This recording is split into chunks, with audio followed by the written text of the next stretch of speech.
Alright, and this is match point for Matz. And if Sone wins this, then it goes into a second best of three. That it does. And after oh, and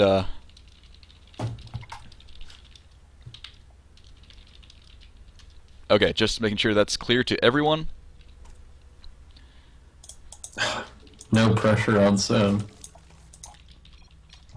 Okay, and if Sone wins, then final best of three. So, this is match point 1-1 in the final set. In our first best of three against our green Zerg Matz in the bottom left, coming in the winner's bracket of our platinum bracket. That's a lot of brackets. In the bottom right, we have our...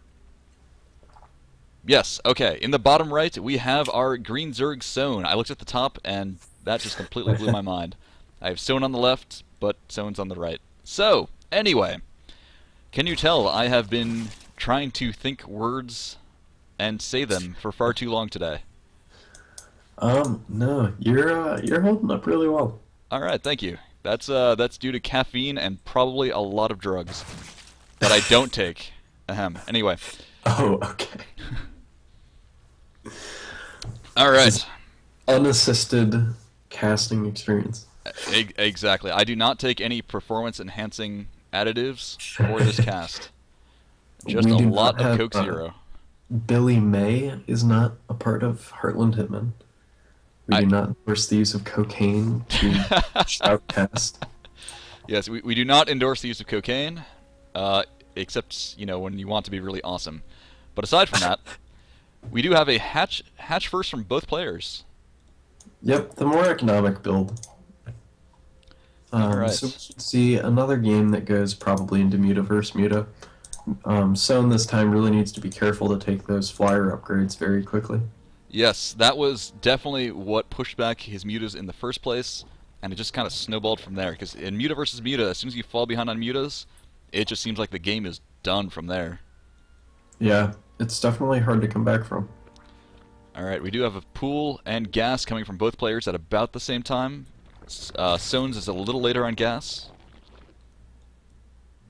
Shouldn't be a huge difference, though.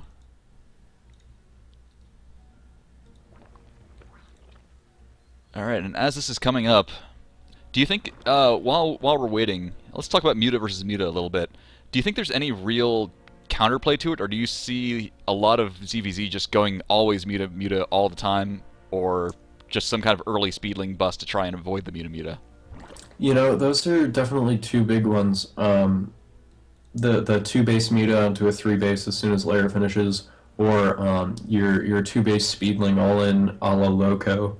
The other interesting thing that I've heard recently, I talked to a semi-professional player from Finland, of all places, and he said that his favorite ZvZ build that has been winning him a fair number of games in High Masters League on the European servers was actually a 2-2 speedling mid-game to exploit the lack of duality to the mutas, that they either need to be defending or they need to be attacking, and they can't really be split to do both very easily.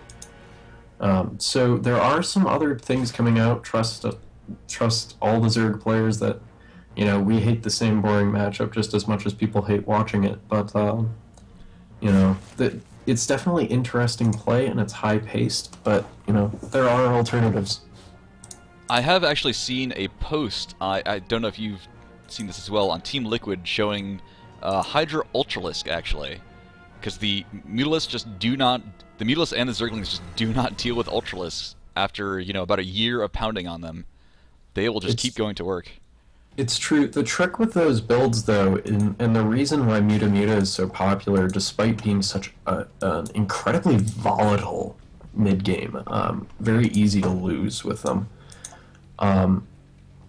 it's hard to defend the mutas. It is essentially the problem. You need to rely on some kind of attack that can come out on a similar time scale as mutas, and then also defend against the mutas. Because if you let the mutas continue to harass, even if you have 3 spore crawlers at every base, which is an unreasonable investment at a high level, you're not going to be able to hold off the mutas from doing any damage, and you really need to be able to do that. So that's why muta versus muta evolved, and that's why speedling all-ins evolved, because they allow that quick defense against mutas. Alright, and we do have a little bit of pressure here from Matz, but he's going to get driven out pretty easily. I would say that's more of a poke than pressure, but... Absolutely. Just kind of seeing where Sone's things are, making sure he took speed. Yep, also probably checking the drone count on Sone's expansion, and we'll see that spine crawler, which indicates that there's not really... probably not a huge speedling all-in coming his way again. This is true. Actually, the spine crawler is a fairly common thing to prevent baneling all-ins in the early game. I really like a spine crawler between 4 minutes and 30 seconds to 5 minutes and 10 seconds, right about when your natural comes down, or finishes, excuse me. But maybe that's just me. So definitely. Oh man, a very quick third. And what? What? It's a clever play by Sone. I mean, if Matz ends up scouting the third, he'll say, okay, well, I killed his third, so now he can't have another base. Huh. Yeah, and Matz is definitely not, well, likely to scout that third late. And even then, who's going to scout up here? Right. But Drake is going to be able to actually hold that. But the extra gas income could be absolutely devastating.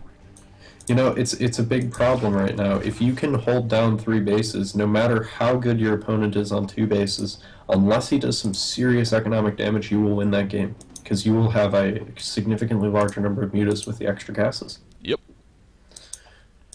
Alright. And do we have lair? We do have lair done for Sone. This is fantastic. Sone is refusing the meta game. He is going Infestation Pit, Hydraulic Sten, and Roachworn at the same time. But that's an amazing number of speedlings just coming straight across the map. He will split those. I'm assuming those are going to be built into some banelings. Does he have speed? Oh, he's going for the third. He is going to scout that third and most likely take it out very quickly. Oh, no, wait. There's a huge swell coming back in to defend. Matz's lings have no upgrades, so they won't really be able to take down that hatch. Oh, Matz does critically. Yes. That was, in hindsight, Sone just kind of shepherded all those lings right into that base. To be fair, there could be a read by Matz that if he hadn't done that, if he had come the other way... That's true, yeah, because that's very suspicious. Like, why would you ever try and do that? And yeah, so alright. One of those bases. That is something I actually did not even think about when I said, oh yeah, who's going to ever scout up there? Well, the ling's running away from the third base. Absolutely will scout that. It's an important thing that, you know, Matz is now at a significant advantage. Sone can't have that many Hydralisks, especially off 2-base. 2-base Hydralisk is really, really weak. These mutas will be very, very capable at cleaning up the lings. This is a big move for Matz to be able to see those. And Sone is just having all these speedlings just scattering all over the place, checking for a third up there, will not find it, might critically think that there is no third where there is actually a hatch being made. He is sweeping back around though, so he will find that. Or, nope, he's just going right in. That was gutsy. That was very gutsy. Items to come out. Alright, this hatch will need to be cancelled. And Sone has a third base technically, but aside from the larva, hasn't really been able to use it yet.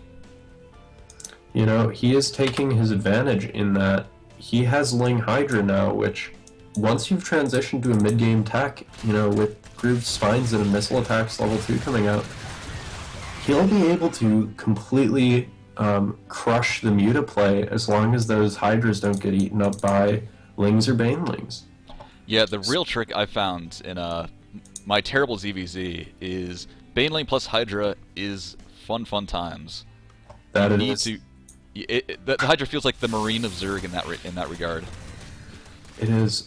Matz needs to be very careful with these Banelings, and he also, in my opinion, really needs Baneling speed, especially against those Hydralisks. Yes, the Hydralisk should be, I think, absolutely the tell for that. 2 queens about to go down very easily. Baneling's just hanging out. Oh, and he'll get the infestor. No, he won't. Great pickup by Sone there to get that. Oh, beautiful. And he's going to clean that up and save the base again. But Does now lose the queens, but Matz- 2 infestors out now. Muta's coming around to do some harassment back in the main. No spore crawlers up at all in the main. And those infestors, he needs those to be there. He can't have those locked down by those lings. And the Lings are going to do a counterattack on the 3rd at the same time. He's going to lose something big. Yeah, this is a pretty well thought out attack from Matz. This is Absolutely. just really well executed. This is like dealing with Terran drops right now. You just physically cannot be everywhere at once. You know, yeah, Matz needs to pull back. Those infestors did come out, but Matz has taken out the 3rd base of Sone yet again. And his 3rd base is now up and running. Yeah, he hasn't had it saturated yet, but Well, yeah, I suppose it's up but not running, but good things come in time. they do. Patience, patience, patience. Tell that to someone that's getting run over by a 4-gate. Alright, big flock of mutas, and he is still going with that. He's getting the air upgrade level 2. You know, it's a bold move by Matz to go for air upgrade level 2. He's saying, you know, with that, he needs this game to end soon. If Sone can get up enough Hydralisks, enough Infestors, if he can get enough into that late game composition that he wants, there will be very little that these mutas can do against it because they're frankly not very good. Oh, can he get the fungals? He does. He fungals all those mutas. Oh, but he can't chain it, and they do get away. No fatalities there. Oh man, Sone, that was crucial. That was so crucial. Infestors coming, but they 50 seconds before they come up. Yes, and that was much like a Reaper. If you do not kill the mutas, they might as well be at full health. It's true. Yeah, even the worst herd of those mutas is now already back to 41 health. More lings coming out. Some lings. I'm doing some Super Observer micro trying to click on the hurt one. There we go. Alright, yeah, you can see that regen in action right now. Mutas do have increased regeneration. They don't have to stay out of combat, it's just always on, always regenning. Okay, the Nidus network will be sniped out for Sone. Oh, a huge fungal! Oh, but can the Hydras actually capitalize on it? They do get a couple big kills. Oh man, so that was 5 mutas. But this Ling attack... Yeah, it might be too little too late. There is an infestor with fungal energy in the back. But even it's enough health on those Littleskanks that I don't know if it's going to be okay. 2 of them, and there's the GG. Matz has taken it all for the Platinum bracket. He is our Platinum champion. And we are done for the day. Alright. Congratulations to our winners. We have Striker as our gold champion. We have Matz as our platinum champion. And we have... I forget how to pronounce his name. Oh my god. Say it. Parzival. Parzival, because I keep wanting to say like Percival. Excuse me, I'm sorry, Parzival. Parzival is our diamond champion. And we actually have one of each race. That is a Protoss, a Zerg, and a Terran. So yeah, obviously the game is completely balanced. Yeah. There's your indisputable proof. Or maybe we should say that those are the skill levels required for each race. Oh, there are so many rabbit holes we could go down right now. Alright. With crime balance. And we do have some... I see there are some Evertras cocaine pictures circulating the chat now. Thank you for that. Alright. Cocaine, so much cocaine. Alright. Alright, congratulations to everyone. I would definitely be picking up some of the replays that we haven't been able to cast today, and I'll try and get those in later at some point. And I would like to say, anyone that's still watching that has not already been to heartlandstarcraft.com, you should go there now, sign up on the forums, meet us, win prizes. And by prizes I mean Just say hey. And we have some awesome people. We have awesome people that are willing to help, willing to coach, willing to play some games, willing to have some fun. We do our Fun Day Mondays. It is good times. Welcome to our new members, by the way. Sone, one of our new members, almost taking the Platinum bracket. Just barely taken out by Matz at the end there. Beautiful showing, though.